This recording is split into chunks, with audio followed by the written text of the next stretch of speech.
Morning. இன்றைக்கி Friday. இப்போ மணி கரெக்டாக ஆறாது. பசங்களுக்கு லஞ்சுக்கு வந்து ஒரு ஸ்பெஷல் நியூட்ரிஷியஸ் 1 pot மீல். இது வந்து அம்மாவோட ரெசிபி.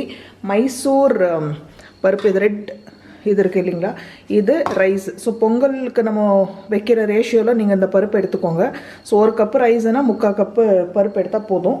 ஸோ இதில் வந்து பச்சை மிளகா, காரத்துக்கு பச்சை மிளகா மட்டும்தான். ஸோ வெங்காயம் தக்காளி நீளமாக கட் பண்ணி வச்சுருக்கேன். ஸோ எண்ணெயில் கொஞ்சம் நெய்.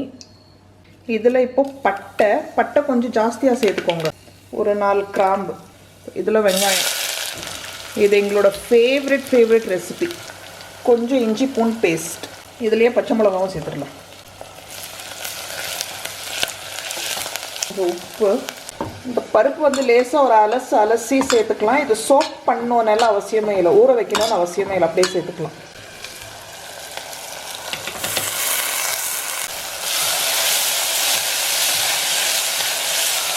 ஸோ வெங்காயம் கொஞ்சம் வதக்கிட்டு பருப்பு போட்டு வெங்காயம் கூடிய நல்லா வதக்கிட்டு இப்போ தக்காளி சேர்த்துப்போம். தக்காளி நல்லா வதங்கட்டும். இதில் புதினா, கொத்தமல்லி, ஏலக்காய், வேறு பிரியாணி மசாலா, ட்ரை மசாலா, மஞ்சள் தூள், ரெட் சில்லி பவுடர், இல்லை எந்த வகையான கரம் மசாலா எதுவுமே போட வேணாம். அவ்வளோ சிம்பிளாக இருக்கும். ஆனால் அவ்வளோ ராயல் டேஸ்ட்டில் இருக்கும். நீங்கள் கெஸ்ட்டு கூட சர்வ் பண்ணலாம், பார்ட்டிஸில் கூட சர்வ் பண்ணலாம் ஏதாவது கிரேவியோட. இதுக்கு ஆக்சுவலி கிரேவியே தேவையில்லை, இதுக்கு ஒரு பச்சடி கூட தேவையில்லை, அப்படியே சாப்பிடலாம். அவ்வளோ டேஸ்டியாக இருக்கும். தக்காளி பாருங்கள் நல்லா மேஷ் ஆன மாதிரி வதங்கி இருக்கிற இடமே தெரியல. இப்போ தண்ணி சேர்த்துப்போம்.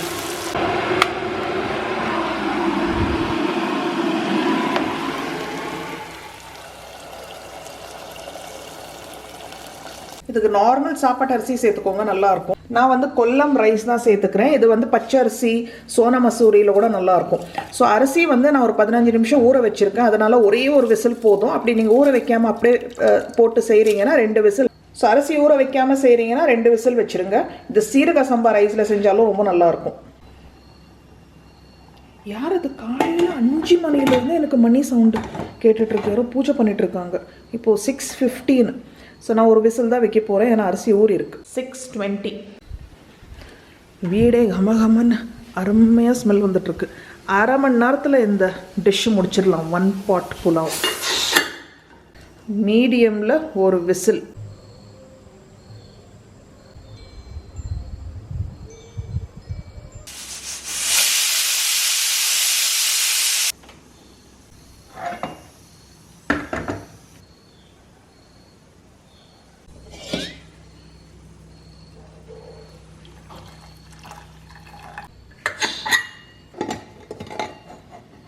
வா,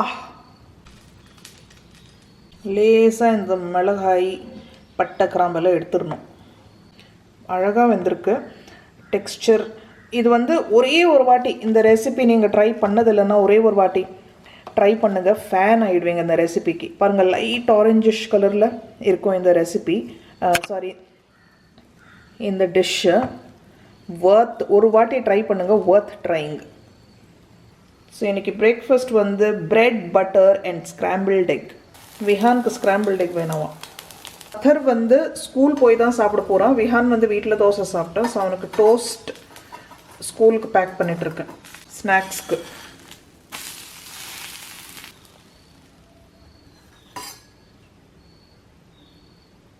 ஸோ எங்கள் வீட்டில் வாரத்தில் ஒரு நாள்னா ப்ரெட் இருக்கும். அது மைதா ப்ரெட் தான் இருக்கும். ஹோல் வீட்டெல்லாம் சாப்பிட்றதில்ல. எங்களுக்கு எல்லாருக்குமே வந்து இந்த ப்ரெட் பட்டர் இல்லை ப்ரெட்டில் எதுனா ப்ரெட் உப்புமா இருக்கட்டும், ஏதாவது ஒன்று ப்ரெட்டில் ரொம்ப பிடிக்கும். அது ஸ்பெஷலி ப்ரெட் பட்டர், இந்த மாதிரி டோஸ்ட் வித் ஸ்க்ராம்பிள்ட் எக் ரொம்ப பிடிக்கும். ஸோ இது அன்ஹெல்தி தான், பட் வாரத்தில் ஒரு நாள் சாப்பிட்றது தப்பு இல்லை. அதே மாதிரி பசங்களுக்கு ஸ்நாக்ஸுன்னு இருக்கும்போது இதில் ஏதாவது பண்ணி கொடுத்துருவேன், சாண்ட்விச் அந்த மாதிரி.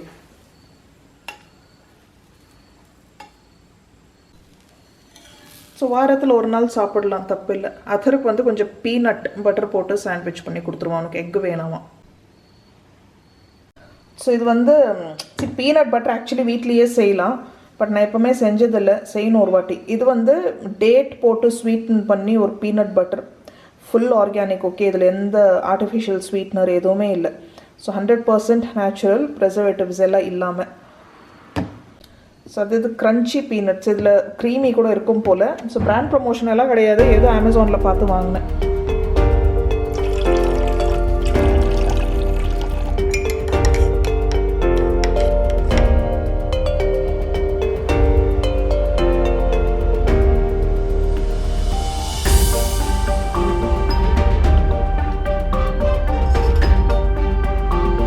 ஓகே, லஞ்ச் ரெடி, பேக் பண்ணியாச்சு. இப்போ மணி 7:10. மசூர் தால் புலாவ் கூட வந்து கொஞ்சம் சாலட் பேக் பண்ணியிருக்கேன், குக்கும்பர்.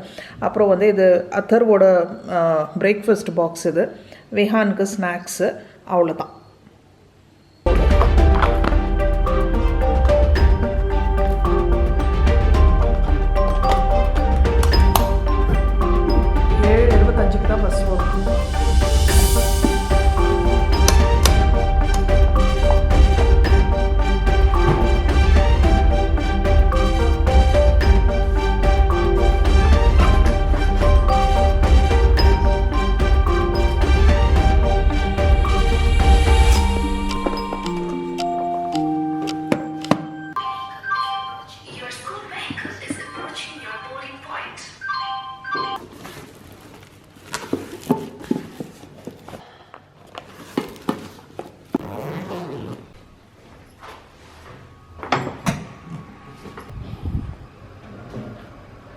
నీ బ్యాగ్ ఎక్కడమ్మా?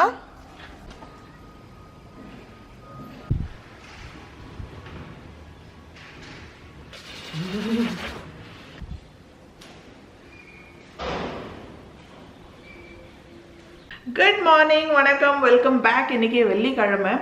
ஸோ என்னோடய ரூம் ஹீட்டர் நான் ரொம்ப மிஸ் பண்ணிகிட்ருக்கேன். ஸோ இப்போ கொஞ்சம் மழை பரவாயில்ல போல் தமிழ்நாட்டில். எனக்கு அவ்வளோ ஐடியா இல்லை. திருச்சியில் கூட நிறையா மழை.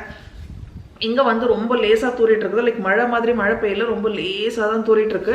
ஸோ இப்போது என்னோடய ப்ரன்ச்சு முடிச்சுட்டு நம்ம பக்கத்து வீட்டில் நான் கிரகப்பிரவேசம் சொன்னேன் இல்லைங்களா, போயிட்டு பார்த்துட்டு வருவோம். நேற்று ஃபுல் டே பிஸியாக இருந்தேன், என்னால் போகவே முடியல. ஸோ போயிட்டு எட்டி பார்த்துட்டு ஏதாவது அவங்களுக்கு ஹெல்ப் வேணுமா ஏதாவதுன்னு கேட்டுட்டு வருவோம். இன்னும் கொஞ்சம் ஃப்ரெஷ் பட்டாணி வாங்கியிருக்கேன். சீசன் இல்லையா, எனக்கு ரொம்ப பிடிக்கும். ஏதாவது இதை வச்சு ஒரு கிரேவி ஏதாவது பிளான் பண்ணுவோம். ஆனால் எனக்கு உரிக்கிறது தான் கஷ்டம். வாங்குறது ஈஸியாக வாங்கிடுறேன். அத்தர்வை தான் நான் ரிக்வெஸ்ட் பண்ணணும். அவனுக்கு உரிக்கிறது ரொம்ப பிடிக்கும். பட் அவனுக்கு அந்த மைண்ட் செட் இருக்கணும், உரிக்கிற மூடு இருக்கணும். பண்ணி பாருங்க, காட்டுறேன். 11 மணி ஆகுது.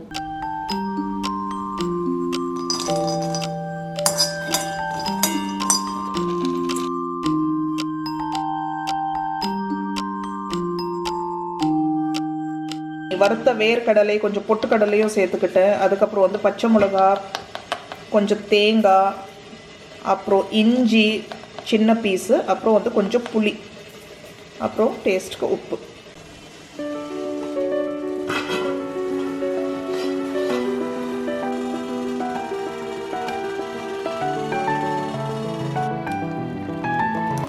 இந்த வேர்க்கடலை தோல் எடுத்துகிட்டு போட்டால் நல்லாயிருக்கும். கலர் இன்னும் கொஞ்சம் பிரைட்டாக வரும். பட் எனக்கு அவ்வளோலாம் பொறுமை இல்லை. எனக்கு இந்த சட்னி எப்படி பிடிக்கும்னா தண்ணியாக பிடிக்கும். அப்படியே இட்லி மேலே நல்லா ஊற்றிட்டு கெட்டியாக கூட நல்லாயிருக்கும். பட் எனக்கு தண்ணியாக பிடிக்கும்.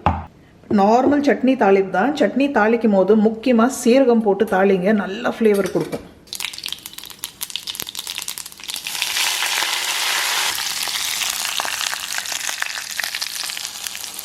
Fantastic chutney ready. இட்லியும் சூடாக இருக்குது. நான் அதனால தான் காலையிலே பண்ணி வைக்கல. காலையிலேயே இட்லி ஊற்றி வச்சுட்டா ஒரு வேலை முடிஞ்சிருக்கும். பட் எனக்கு சாப்பிடும்போது சூடாக பண்ணி சாப்பிடணும். சட்னியும் ஃப்ரெஷ்ஷாக அரைச்சி சாப்பிடணும். அங்கே இட்லியும் ஆவி பறக்க ரெடி. அதனால தான் கேசரோல் எடுத்து வைக்கல. ஸோ இதுலேயே இருந்தால் நல்லா சூடாக இருக்கும். அண்ட் இட்லி வந்து எனக்கு இந்த தட்டில் சாப்பிட்றது தான் பிடிக்கும்.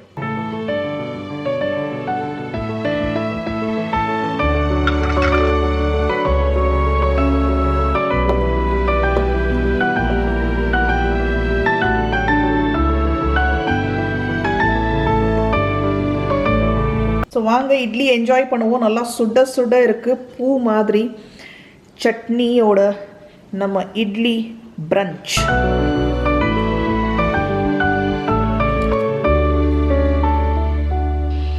ஆஹா, மெல்ட் இன் மவுத். ஒரு காலத்தில் இட்லியை ஹேட் பண்ணிட்டு இருந்தேன் நான். இப்படி அப்படி இருந்தால் நான் இப்படி ஆகிடுவான்னு எதிர்பார்க்கல. என்னோட இட்லி ஸ்டோரி நான் சொல்லியிருப்பேன் ஒரு வ்ளாகில். சுத்தமாக பிடிக்காது இட்லினாவே, பனிஷ்மெண்ட் மாதிரி கஷ்டப்பட்டு சாப்பிடுவேன். இப்போ பாருங்கள், அவ்வளோ என்ஜாய் பண்ணி அருமை ட்ரீட். இந்த வெதருக்கு நல்ல ஒரு ட்ரீட் இது. பொறுமையாக உட்காந்து இட்லி என்ஜாய் பண்ணுவோம். Okay, thank you for watch. Bye bye. அடுத்த வ்ளாகில் சந்திப்போம். இந்த சட்னி சப்பாத்திக்கும் சூப்பர் மேட்ச், நல்ல காம்பினேஷன். எக்ஸ்ட்ராவாக ஒரு தட்டு ஊற்றிட்டேன். பசங்க ஸ்கூல்லேருந்து வந்து சாப்பிட்ணுன்னாக்கா கூட சாப்பிட்லாம்.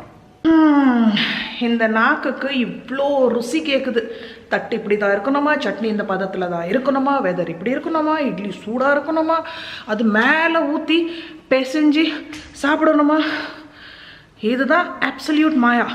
Very very bad and very very very very sad. இந்த ஜென்மம் முடியறதுக்குள்ள இந்த மாயால இருந்து வெளியில வந்துடணும். கேட்க நல்லா தான் இருக்கு, சொல்றதுக்கு ஈஸியா இருக்கு. பாப்போம். வில் பவர் வச்சா வரலாம், வெளியில வரலாம். ஆனால் எனக்கு வில் பவர் கிடையவே கிடையாது, 0 இந்த மேட்டரில். ஸோ வந்து இட்லி சட்னி பற்றி விஷயம் கிடையாது.